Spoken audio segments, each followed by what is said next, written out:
Good morning everyone. This is the next video of the online class of class 12th, right?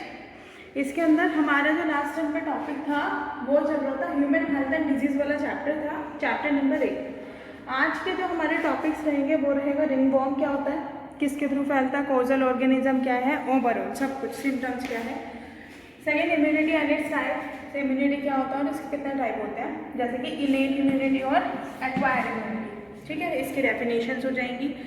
और फिर further ये दो part में फिर से बाइफरकेट होता है और दो पार्ट में बाइफरकेट होने के बाद ये फिर से दो पार्ट में, मतलब एक तरीके से टाइप बोल सकते हो आप लोग। ठीक है, एक्टिव और पैसिव, एक्टिव एंड पैसिव। ठीक है, इनेट एक्टिव इम्यूनिटी और इनेट पैसिव इम्यूनिटी, ऐसे एक्वायर्ड एक्टिव इम्यूनिटी और एक्वायर्ड पैसिव इम्यूनिटी। ठीक है, इसके बाद थर्ड क्या है, barriers of the innate immunity. Immunity के कुछ बैरियर्स हैं, जैसे कि क्या क्या बैरियर है, ये बहुत इंपॉर्टेंट टॉपिक है, इसके ऊपर मैं स्टार बना रही हूँ। ठीक है, अब इसमें क्या है कि ये चार टाइप के बैरियर पाए जाते हैं। यहाँ आप देख सकते हो, physical barrier, physiological barrier, cellular barrier और साइटोकाइनिन बैरियर। ठीक है, अब हमें एक वन बाय वन करके स्टडी करते हैं। ये देखो, जो हमारा रिंगवॉर्म है, रिंगवॉर्म क्या है, फंगल डिजीज है। ठीक है, रिंगवॉर्म क्या है, हमारी फंगल डिजीज है। अब रिंगवॉर्म के अंदर भी क्या होता है कि many fungi belong to the genera Microsporum, Trichophyton and Epidermophyton are responsible for the ringworm. ठीक है, ये इंपॉर्टेंट नाम है, एपिडर्मेटोफाइटन है ना, Microsporum, which is one of the most common infectious disease in the man. है ना, मैन के अंदर बहुत कॉमन इन्फेक्शन कोज करने वाले जो डिजीज़ है, ये कैसे फैलती है, किसी का टावल यूज़ करने से, किसी का कोम यूज़ करने से, ऐसे बोला ना, सबके अलग अलग यूज़ करने चाहिए। और अब देखो इसमें क्या है, कई बार नेल्स के अंदर जो साफ सफाई अपनी बॉडी की केयर नहीं रखते पर्सन्स, उनके क्या होता है, जिनके लंबे लंबे नेल्स रहते हैं और वो अंदर से उनकी मतलब सफाई नहीं रखते, तो उसके अंदर भी फंगस हो जाती है ना, नेल्स के अंदर फंगस हो जाती है, क्योंकि पानी मिलता रहता है। फंगस को ग्रो करने के लिए पानी की रिक्वायरमेंट होती है, जहाँ पे मॉइस्चर मिलेगा वहाँ पे आराम से जो फंगस होगी वो ग्रो कर सकती है। जैसे फंगस के लिए आपने लास्ट के प्रीवियस क्लासेस में पढ़ा होगा, क्लास 9th में भी है, क्लास 7th में भी है, वो है ना, क्लास 11th में भी है। फंगस के लिए वर्ड हम क्या यूज़ करते हैं, माइको, और फंगस की स्टडी के लिए हम क्या वर्ड यूज़ करते हैं, माइकोलॉजी। ठीक है, अब इसमें क्या है, इसके सिम्टम्स क्या है, अपीयरेंस ऑफ द ड्राई ऐसा लगने लग जाता है, scaly lesion on various part of the body as a nails, है ना, ये नेल्स हो गए, स्कैल्प हो गए, सिम्टम है इस डिजीज़ के, खुजली लगनी स्टार्ट हो जाती है, एलर्जिक रिएक्शन हो जाती है। And these lesions are accompanied by the intense itching होनी स्टार्ट हो जाती है ना, बार बार इस तरह से करके। फिर इसके बाद और क्या होता है कि heat and moisture help the skin fold such as those in the groins and between the toes. वही वाली बात जो मैंने आपको बताई कि कहीं पर दाग, खाज, खुजली जो हो जाती है, कई बार ऐसा भी है दो उंगलियों के बीच में, सपोज हमारे पैर का अंगूठा है, अंगूठा और उसके जो फर्स्ट फिंगर होती है पैर की, वहाँ पे भी बीच में भी हो सकता है, कहीं पे भी हो सकता है, नेक पे कॉमन है। इसके बाद ringworm are generally acquired from the soil और by using a towels, clothes और even comb of the infected individual. जिसको ये हो रहा हो, रिंगवॉर्म हो रहा हो, हमें उस पर्सन के ना तो टॉवल यूज़ करना चाहिए, ना कोम यूज़ करना चाहिए, हमें कोई भी चीज़ यूज़ नहीं करनी चाहिए। क्यों? अगर यूज़ करेंगे, क्योंकि ये फैलने वाली डिजीज़ होती है ना, एलर्जिक रिएक्शन उस पर्सन को भी हो जाती है जो कि नॉन इन्फेक्टेड पर्सन है, इन्फेक्टेड पर्सन से नॉन इन्फेक्टेड पर्सन को भी हो जाती है। अब क्या है, मेंटेनेंस ऑफ द, अब इसको केयर कैसे कर सकते हैं, प्रिवेंशन कैसे कर सकते हैं इसकी, फंगल वाली डिजीज़ की, रिंगवॉर्म की। देखो, अब इन्होंने कहा maintenance of the personal and public hygiene is a very important for prevention control of many infection disease. ठीक है, प्रिवेंशन करना पड़ेगा, अपनी हाइजीन का, साफ सफाई का ध्यान रखना चाहिए। तो आपको खुद ही पता है ना, साफ सफाई का ध्यान रखना चाहिए। देखो इसके अंदर जो मेन है, मेन क्या है इसके अंदर, इसका कॉजल ऑर्गेनिज्म, जो मैंने अभी 3 नाम लिए थे, और चैप्टर जो पढ़ोगे इसको एनसीईआरटी से तो रीड करना ही करना है। ठीक है, अब इसके बाद क्या है, प्रिवेंशन कंट्रोल हो गया, measure for the personal hygiene including keeping the body clean, consumption of clean drinking water, food, vegetable, fruit etcetera. सब चीज़ों को जो भी हम कंज्यूम करें वो क्लीन होना चाहिए। कहने का मतलब है, अगर सब्जी भी खा रहे हो तो वो साफ सुथरी धुली हुई होनी चाहिए। ठीक है, ऐसा नहीं है कि ऐसे कर रहे हो बस लगे पड़े हो खाने में। अब इसके बाद tanks and observing the standard practice of the hygiene in the public catering and these measures are particularly essential where the infectious agent are transmitting through the food and water such as the typhoid, amoebiasis, ascariasis. इन्होंने कहा है कि कुछ ऐसी particular diseases हैं जो contaminated का मतलब है जिसके अंदर डिजीज़ या जिसके अंदर डिजीज़ कॉजिंग ऑर्गेनिज्म जो पैरासाइट वगैरह है वो आ चुका है। वो फैलने वाली डिजीजेस कौन सी होती है? कंटामिनेटेड। हमारी कौन कौन सी कंटामिनेटेड डिजीज़ हो सकती है? एंटामीबा हिस्टोलाइटिका के थ्रू फैल सकती है, एस्केरियासिस हो गई, एमीबियासिस हो गई, है ना, जो टाइफाइड हो गया। हमने देखा था ना जब टाइफाइड पढ़ा था तो उसके भी सिम्टम में क्या था कि ये फैलता कैसे? ये through contaminated food in water. और वो फैला कैसे था? सैल्मोनेला टाइफीम्यूरियम की वजह से फैला था। किसने? मैरी मेलो, एक लेडी थी जो कि कुक थी प्रोफेशन से, है ना। मैंने ये वाली बात बताई थी कि वो फैलता कैसे है? वो फैलता इसी के थ्रू है, ऐसे ही करके। ये बात समझ आई आप लोगों को?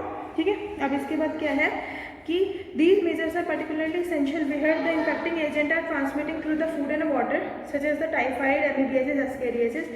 In case of airborne disease such as pneumonia and common cold, measure क्या है?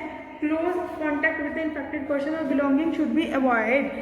यानी कि इन्होंने क्या कहा है कि जैसे कॉमन कोल्ड और निमोनिया वगैरह हो गए, उसमें क्या इन्फेक्शन कैसे होता है? जब हम इन्फेक्टेड पर्सन को क्लोज की हम बात करें, फिर ड्रॉपलेट इन्फेक्शन के थ्रू भी है, ड्रॉपलेट्स के थ्रू, है ना, ये फैल सकता है। इसके बाद for a disease such as the malaria and filariasis that are transmitted through the insect virus.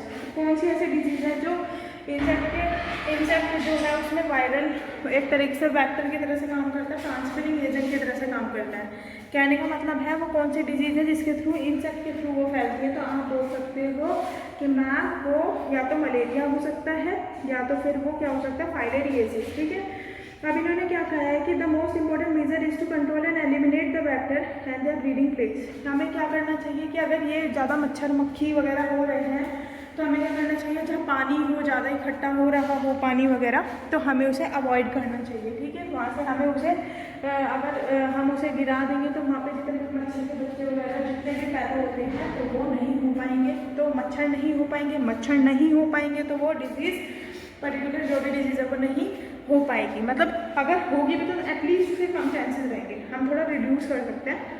Introduction: fishes like Gambusia, household coolers, and use of the mosquito net, including the fishes like the Gambusia and the pond that feed on mosquito larvae, spraying of insecticide in the ditches and the drain areas in a swamp. In order, door and window should be provided with a wire mesh to prevent the entry of the mosquito. Such as precaution and have been more important, especially in the light of recent widespread incidents of the vector-borne Aedes mosquito. देखो, एक होता है anopheles mosquito, एक होता है Culex mosquito, एक होता है एडीज मॉस्किटो। हर डिजीज़ के ट्रांसफरिंग एजेंट अगर मच्छर हुए, लेकिन मच्छर के भी हमने 3 टाइप बता दिए, एडीज, एनोफिलीज और क्यूलेक्स। उसके अलग अलग होंगे तो आपको नाम याद रखने हैं, एनसीईआरटी के अंदर गिवन भी है। जैसे फाइलेरियासिस जो है, जिसके अंदर जो लोअर लिम्ब होता है वो बहुत ज़्यादा मोटा हो जाता है, बड़ा हो जाता है, साइलेंट हो जाता है लोअर नोड्स के इन्फ्लेमेशन की वजह से। ठीक है। तो उसमें क्या है कि एक तरीके से कहीं ना कहीं जो वेक्टर की तरह से काम करता है वो कौन से वाला मच्छर करता है? Culex mosquito. ठीक है। ऐसे ही मलेरिया पैरासाइट के अंदर कौन सा मच्छर काम कर रहा था? एनोफिलीज। जो मैंने आपको लास्ट टाइम पे बताया था कि मलेरिया की लाइफ साइकिल डिस्कस करेंगे, उसके अंदर क्या होता है? प्राइमरी होस्ट भी होता है, सेकेंडरी होस्ट भी होता है। ऐसे ही एक चीज़ होती है, इन्होंने कहा है कि अगर मच्छर से डिजीजेस फैल रही हैं तो क्यों ना हम मच्छर को हटा दें। अगर मच्छर ज़्यादा होंगे नहीं, मच्छरों का ऐसे इलाज करो, कोई ऐसी मेडिसिन हो, कोई ऐसी स्प्रे हो कि मच्छर ही ना हो, तो उसमें ऐसा तो कुछ है नहीं, होंगे तो जरूर नहीं है। कुछ इंसेक्टिसाइड्स वगैरह आते हैं वो छिड़क सकता है, लेकिन उसमें साइड इफेक्ट है ना। सोइल पे जाएंगे, कहीं पे भी जाएंगे तो वो केमिकल सब्सटेंसेज है, तो कहीं ना कहीं साइड इफेक्ट उनका होगा ही होगा।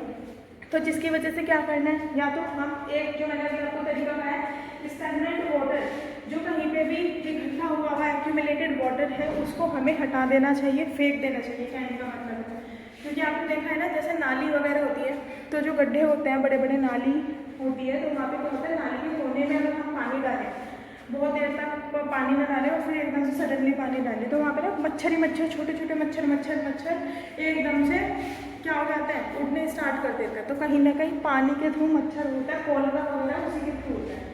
तो अभी मैंने कहा कि चलो मच्छर, हम चलो नालियों में से अगर इतना पानी नहीं कर सकते, साफ वगैरह वो भी कर सकते हैं, तो चलो अगर ये भी नहीं है तो ऐसा कर सकते हैं, पोंड वगैरह में एक गैम्बूशिया फिश होती है, फिश, और इसका इंपॉर्टेंट क्वेश्चन बहुत इंपॉर्टेंट है। गैम्बूशिया फिश होती है, अब ये फिश क्या करती है, इसका जो खाना होता है ना, ये फीड करती है मॉस्किटो के लार्वे को। लार्वा क्या है, जब अभी मॉस्किटो कन्वर्ट नहीं हुआ है उससे पहले वाली स्टेज को लार्वा बोलते हैं, ठीक है। हाँ, गैम्बुशिया ऐसी फिश अगर हम उसे इंट्रोड्यूस कर दो, उसका तो कोई ऐसा साइड इफेक्ट नहीं है कि वो डिजीज़ कर रही है कुछ कर रही है। उसको नॉर्मली पोंड के अंदर तो छोड़ा जाता है, पोंड वाटर, फ्रेश वाटर वगैरह के अंदर छोड़ा जाता है। वो क्या करती है, वो कहीं ना कहीं मच्छर को खा जाती है। क्यों? क्योंकि उसका खाना ही मच्छर का लार्वा है, तो वो उसको खा लेगी तो कहीं ना कहीं क्लीननेस, पॉल्यूशन थोड़ा कम होगा, कह सकते हो ना। पॉल्यूशन वैसे तो गैसेस के थ्रू हो सकता है, लेकिन यहाँ पर आप बोल सकते हो कि मॉस्किटो ही नहीं बन पाएंगे अगर हम गैम्बुशिया को इंक्लूड कर लें। दूसरी बात, तीसरी बात क्या है कि नेट्स वगैरह लगाओ, जैसे पहले मच्छरदानी वगैरह लगाते थे, लेकिन उससे हम ही तो प्रिवेंट हो सकते हैं। हम हमेशा थोड़ा ना मच्छरदानी में घूम सकते हैं, सिर्फ सोते हुए तो आपको मच्छरदानी लगा सकते हैं, रात को थोड़ी ना, पूरे दिन में थोड़ी ना मच्छरदानी पहन के जाओगे। तो इससे अच्छा है कि जितनी ज़्यादा से ज़्यादा हो सके अवॉइड करो इन सारी चीज़ों को, पानी को इकट्ठा मत होने दो। दूसरी बात, गैम्बुशिया फिश को इंट्रोड्यूस हुआ है ना पोंड वगैरह के अंदर, तो ये है जैसे चिकनगुनिया वगैरह, डेंगू वगैरह। चिकनगुनिया किसकी वजह से हुआ था? चिकनगुनिया वायरस या बैक्टीरिया अगर मैं पूछूं तो आप कहोगे कि मैम ये वायरल इन्फेक्शन है, ठीक है, वायरल इन्फेक्शन है। तो जिसकी वजह से क्या है कि अगर ये वायरल इन्फेक्शन है तो वायरस भी कौन सा था? जैसे अब आपने कोरोना वायरस तो सुना ही है, वायरस कौन सा था? टोगा वायरस की वजह से हमारा चिकनगुनिया हुआ था। किसकी वजह से? टोगा वायरस की वजह से। अब बात करते हैं हम बेसिकली इम्यूनिटी के बारे में। देखो हमारी कहते हैं ना, जैसे अगर कोई दो पर्सन है, दो पर्सन में से एक तो पर्सन ऐसा है कि जिसको कहीं पे भी भेज दो वो बीमार नहीं पड़ेगा, बीमार पड़ेगा तो बहुत बाद में पड़ेगा, मतलब ज़्यादातर वो फेस ही कर लेगा। और एक कंडीशन ऐसी होती है कि एक पर्सन ऐसा है कि जल्दी से जल्दी अगर वो कहीं पे बाहर भी चला गया या कुछ भी हो गया तो सबसे पहले बीमार हो ही पड़ता है। तो हम बोलते हैं इसकी तो इम्यूनिटी बहुत ही ज़्यादा वीक है, और एक की इम्यूनिटी बहुत अच्छी है। तो इम्यूनिटी क्या है? ऐसा हमारी बॉडी के अंदर एक इम्यूनिटी होती है, जैसे कि इम्यूनिटी डेवलपिंग सेल्स वगैरह भी होती हैं, है ना, जो हमारी बॉडी को डिजीज़ होने से थोड़ा बचाती है और भी मतलब हेल्प कर देती है, एक तरीके से आप ये बोल सकते हो। और इम्यूनिटी जो होती है ना वो हमारी दो टाइप की है, इनेट और एक्वायर्ड। देखो इम्यूनिटी, देखो इम्यूनिटी क्या है कि every day we are expose to a large number of the infectious agent. सबसे ज़्यादा इन्फेक्शियस एजेंट आते हैं। However, only a few of these exposure result in a disease. Why? This is due to the fact that the body is able to defend itself from most of these foreign agents. And this overall ability to of the fight host to fight against the disease-causing organism that is known as immunity. और immune system के through ये काम होता है। इन्होंने कहा है कि इन्वायरमेंट के अंदर इतने ज़्यादा वाइड वैरायटी में अगेंस्ट डिजीज-कॉजिंग ऑर्गेनिज्म है जिनको हम बोलते हैं पैथोजेंस, राइट। अब जरूरी नहीं है हर चीज़ से हम बच सकें, तो हमारी बॉडी के अंदर कुछ इस तरह की सेल्स होने चाहिए जो हमें उनसे बचा लेंगी, है ना। हमारी बॉडी का एक इस तरह का सिस्टम होता है हमारी बॉडी के अंदर, इम्यूनिटी सिस्टम बोलते हैं, जो हमें डिजीज कॉजिंग ऑर्गेनिज्म से बचाने में हेल्प करता है। उसको हम क्या बोलते हैं? इम्यूनिटी और इम्यून सिस्टम। और उस जो वो बढ़ाता है उसको क्या बोलते हैं? इम्यूनिटी। कहने का मतलब है प्रोसेस इम्यूनी, वो immune system is immune system और the process known as immunity increase करी उसने, है ना। तभी दो टाइप हो गया, इनेट इम्यूनिटी और एक्वायर्ड इम्यूनिटी। इसके भी आप दो टाइप देख सकते हैं, एक्टिव पैसिव। चलो अब हम देखते हैं इनेट इम्यूनिटी क्या होती है। इनेट इम्यूनिटी वो इम्यूनिटी होती है जो टाइम बर्थ के टाइम से ही प्रेजेंट होती है बच्चे के अंदर, मदर से आती है, ठीक है। एक्वायर्ड इम्यूनिटी वो होती है जो बाद में डेवलप होती है, यानी कि at the time of birth present नहीं होती। तो देखो इसकी definition, इनेट immunity is non specific type of the defence. इसका दूसरा नाम क्या है? Non specific type of the immunity. और इसका नाम क्या है? Specific type of the immunity. कई बार क्वेश्चन इसलिए छूटता है क्योंकि हमें इसके दोनों नाम नहीं पता रहते हैं, तो इसलिए बोल रहा है रीड करनी है इस चैप्टर की। Innate immunity is also known as the non specific type of the immunity, whereas acquired immunity is known as the specific type of the immunity. ये बात आपको समझ आई? ठीक है। अब देखो इसके अंदर this is present at the time of birth and this is accomplished by providing different type of the barriers to the entry of the foreign particle into our body. Immune system are of two type, 4 types के barriers ये include करता है। Suppose कोई हमारी body के अंदर है तो सबसे पहले फिजिकल बैरियर उसको जाने नहीं देगा, बैरियर का मतलब रुकावट पैदा करने वाला। फिर फिजियोलॉजिकल के अंदर स्टमक का आता है, गैस्ट्रो इंटेस्टाइनल ट्रैक आता है, यानी कि acid in the stomach, saliva in the mouth, tears from the eye और प्रिवेंट माइक्रोबियल ग्रोथ। अगर माइक्रोब बाहर से आ रहे हैं तो हमारी बॉडी के अंदर कुछ ऐसी चीज़ें होती है जो सिक्रीट होती है, जैसे कि आँख से आंसू का निकलना, आंसू यानी कि टीयर्स। टीयर्स के अंदर क्या चीज़ निकलती है, लाइसोजाइम होता है इसके अंदर, वो किल करता है बैक्टीरिया को जो बाहर से डिजीज कॉजिंग ऑर्गेनिज्म होते हैं। ऐसे ही हमारी स्टमक के अंदर डाइजेशन के लिए एक तरीके से प्रोटीन के डाइजेशन के लिए HCl प्रेजेंट होता है, अपने डाइजेस्टिव सिस्टम के अंदर भी पढ़ा क्लास 11 के अंदर। तो HCl क्या है, बीइंग अ एसिड, अगर कोई बाहर से स्ट्रॉन्ग एक तरीके से डिजीज कॉजिंग ऑर्गेनिज्म आएगा तो वो उसको फाइट करने में, एक तरीके से फाइट करने में हेल्प करेगा, ठीक है। अब इसके बाद क्या है, सेल्यूलर बैरियर। कुछ ऐसी सेल्स हैं जैसे PMNL सेल्स है, पॉलीमॉर्फो न्यूट्रोफिल लिम्फोसाइट सेल्स, ये हमारी सेल्स होती है जो क्या करती है, WBCs वगैरह हो गई, मोनोसाइट्स हो गई, नेचुरल किलर सेल्स हो गई, TH सेल्स हो गई, TG सेल्स हो गई, ऐसे बहुत सारी सेल्स होती हैं। जैसे TH सेल को क्या बोलते हैं, हेल्पर सेल होती है ये हमारी, है ना। तो इसमें क्या है, एक तरीके से ये इन सेल्स के थ्रू भी, क्योंकि जैसे WBC का क्या होता है, शोल्डर और बॉडी होती है, शोल्डर से काम क्या होता है सिपाहियों का, हमारी बॉर्डर पे रह के हमारी एक तरीके से हमें बचाना दूसरी कंट्रीज़ के हमले से, ठीक है ना। ऐसे हमारी बॉडी के अंदर होते हैं माइक्रो ऑर्गेनिज्म से हम बच सके, किसके through, by the help of different type of the cells की जैसे जैसे एक्टिविटीज़ रहती है, ठीक है। ये वाली बात समझ आई आप लोगों को। अब देखो इसके बाद हमारा क्या आता है कि इसके अंदर साइटोकाइनिन बैरियर बहुत इंपॉर्टेंट है, जो ये है आपका सेल्युलर बैरियर भी हो गया, साइटोकाइनिन बैरियर बहुत इंपॉर्टेंट है। इसमें देखो, virus infected cell secrete a protein called interferon which protect neighbouring cell from further viral infection. Viral infect, जो वायरस से इन्फेक्टेड वाली सेल होती हैं वो एक प्रोटीन का सिक्रीशन करते हैं। प्रोटीन का नाम पूछा जाता है, बहुत इंपॉर्टेंट है, और इस प्रोटीन का नाम क्या है, इंटरफेरोन। इंटरफेरोन एक प्रोटीन है, ठीक है, जो कि क्या करता है, जैसे ये सिक्रेट होता है ये दूसरी सेल को वायरस के हमले से बचाता है, क्योंकि हमारी बॉडी सेल्स की बनी है। एक सेल अगर वायरल है तो उसने सिक्रीट करा है प्रोटीन जिसको बोलता है इंटरफेरोन, है ना। ये प्रोटीन किससे बचाएगा, दूसरी सेल को, जो उसकी नेबरिंग सेल है उसको वायरल इन्फेक्शन से वही बचाता है। ये वाली बात ठीक है, समझ आई ये वाली बात, है ना। अब हमने आज इम्यूनिटी देखी है। Immunisation is the process, immunity enhance होती है किस सिस्टम की वजह से, इम्यून सिस्टम की वजह से। Acquired immunity is the immunity which is not present at the time of birth, वो इम्यूनिटी जो बर्थ के टाइम से हमारे प्रेजेंट नहीं है। ये भी दो टाइप की होती है, एक्टिव एंड पैसिव, ठीक है। इसमें बोल सकते हो जब अगर किसी की इमरजेंसी सिचुएशन आए और हमें रेडीमेड कोई चीज़ देनी पड़े किसी की जान बचाने के लिए, जैसे कि कहते हैं ना सांप का जहर अगर है तो सांप के जहर से ही वो सही भी होगा, है ना। तो इस सांप के जहर को क्या बोलते हैं, जहर को बोलते हैं वैनम, ठीक है, स्नेक वैनम हो गया, है ना। तो इस तरह से करके होती है पैसिव एक्टिव। वैसे तो एक्टिव ये होता है जिसके अंदर एनर्जी की रिक्वायरमेंट होती है, और पैसिव वो प्रोसेस होता है जिसके अंदर एनर्जी की रिक्वायरमेंट नहीं होती है, ठीक है। ये वाली बात समझ आई। अब इसके बाद हम, क्योंकि आज तक का अभी आपका यही टॉपिक हुआ है, इसके बाद हम ना पूरा इनेट वाला हो गया, हम नेक्स्ट टाइम पे एक्वायर्ड इम्यूनिटी लेंगे कि ये क्या होता है, एक्टिव इम्यूनिटी, पैसिव इम्यूनिटी क्या होता है, ठीक है। NCERT से रीड आउट प्लीज़ इसको कर लो। किसी ने अपनी पुरानी वीडियोस नहीं देखी है तो प्लीज़ पहले जाके पुरानी वीडियोस देखो। आप बोर्ड के स्टूडेंट हो, आपके लिए सब कुछ इंपॉर्टेंट है, कोई चीज़ छोड़ नहीं सकते हो, पेपर होना ही होना है, ये भी चीज़ है ना। और 12th से ही लाइफ भी बनती है, ये भी पता है आपको, ठीक है।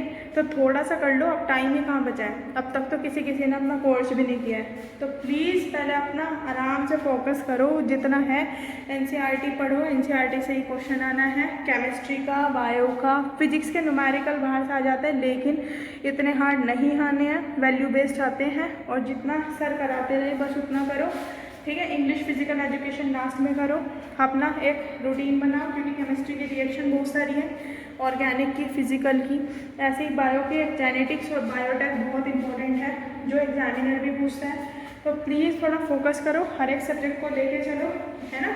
जो चैप्टर वीक है आपको पता होगा आपको कौन से सब्जेक्ट वीक हैं। सपोज 11th में भी थोड़ा करके आए हो तो आपको पता है 11th 12th कहीं ना कहीं थोड़ी थोड़ी लिंक रहती है ना। तो आप लोगों को इतना तो आइडिया है ही कि आपको कौन सा सब्जेक्ट ज़्यादा वीक है। तो जो ज़्यादा वीक है नंबर के अकॉर्डिंग भी जो पता रहता है तो उस पर थोड़ा फोकस करना स्टार्ट करो, ठीक है। नहीं देखी है वीडियो तो देखो दोबारा, प्रॉब्लम आती है, डाउट आती है तो स्कूल टाइम में पूछ लो, ठीक है। आज के लिए इतना ही, थैंक यू। और वीडियो सबके सब देखा करो, ये नहीं है कि आप फॉर्मेलिटी कर रहे हो, वीडियो सबके सब देखा करो। अगर कनेक्टिविटी की प्रॉब्लम है पहले डाउनलोडिंग पे लगा दो और फिर हेडफोन्स लगा के आराम से पहले सुनो वीडियो, फिर एनसीईआरटी खोलो, क्या क्या देखा रीड करो, फिर नहीं समझ आता दोबारा वीडियो देखो। ये प्रोसीजर करोगे तो बिल्कुल सही ट्रैक पे पहुँचोगे। ठीक है, आज के लिए इतना ही, थैंक यू।